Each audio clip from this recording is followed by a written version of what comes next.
Having low self-esteem is a challenge that plagues even the most attractive.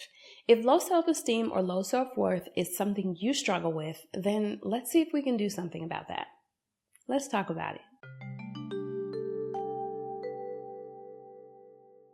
Hey ladies, Tiye is here of Total Love Makeover, helping the dateless woman and the woman who finds herself in dead-end relationships revive her love life. Here on this channel, I offer practical but real advice to help you attract, date, and keep the kind of love you really want. So if that sounds like something you want and need, be sure to subscribe. And if at any point you want to know more about me or Total Love Makeover, be sure to check the YouTube description notes below. Now let's get started. Of all the things I work with women on, techniques for better self-esteem and self-confidence are among the highest requests. The truth is, we all have our struggles with insecurity. I'm no different. And while it's easy to believe we're unique or alone, it's just not true. The supermodel that covers Vogue International, as well as the wealthiest woman in the world, can still struggle with low self-esteem and self-worth. Here's something interesting to understand. There's a physical and physiological pattern that we circle when we're feeling our worst. When you feel rejected or worthless or unworthy or maybe not good enough or not pretty enough, 9 times out of 10, you're doing the same things mentally and physically. If you really take notice, your body assumes a certain posture, your face makes certain familiar expressions, and more than likely, you're thinking the same exact thoughts or similar thoughts that you did the last time you felt this way. And I'm willing to bet the tone and words you're using as you talk to yourself is the same unfriendly, harsh words and tone you always use. Ugh, you're so ugly. No matter how you try, you just can't get right. You are a complete mess. Ugh. Sadly, you've grown accustomed to knowing exactly how to support those negative feelings. You may eat or drink or turn inward and just treat everybody else like crap.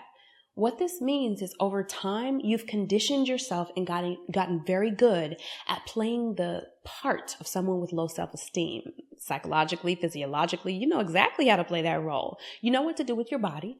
You know how to carry your face. You know what to think about, and you know what to say to keep yourself down in that moment. And if all that isn't enough, you know exactly what to do to support those horrible feelings. Now, this doesn't make having low self-esteem untrue. It just means you've become highly skilled at wearing it. Here's the beauty in that, though. When you think about it in terms of this just being an unwanted skill that you've unknowingly become highly efficient in, you can gain perspective knowing that it's also 100% possible to become highly skilled in wearing higher self-confidence and higher self-worth as well. If you find your right combination of posture, facial expressions, thoughts, and positive self-talk with the right supportive actions, you can practice playing an entirely different role, one that's much more confident and comfortable with herself. This is going to take work on your part, but here's an exercise to help you work it. First, scan through as many memories as you can and find one that left you feeling wildly confident, joyful, beautiful, or maybe even sexy. Now, this can be as big or as small of a moment as you want. It's not the moment that matters, it's how you felt. So if it was the time you tried on that red dress and looked in the mirror and thought, dang, I look good, then make that your moment. Next, after you found your moment, close your eyes and be there again. Really take the time to feel the way you felt. Shift or move your body the way you moved it then. Notice your breathing, your posture, and just take it all in. Then, when you've reached the point where it's like you're actually there, think of one word to represent everything you're feeling.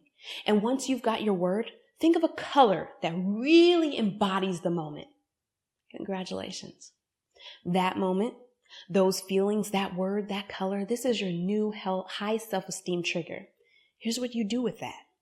Write or type the word you chose in the color you chose and put it somewhere where you can easily see it.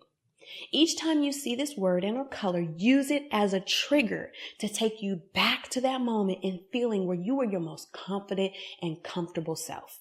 As an added bonus, if you feel or notice yourself slipping back into that expert low self-esteem state, quickly jump out of it by using this high self-esteem trigger to remind yourself not only what you want to feel, but how you're already capable of feeling. And if you really want to take it to the next level, do something that helps support that great confident feeling.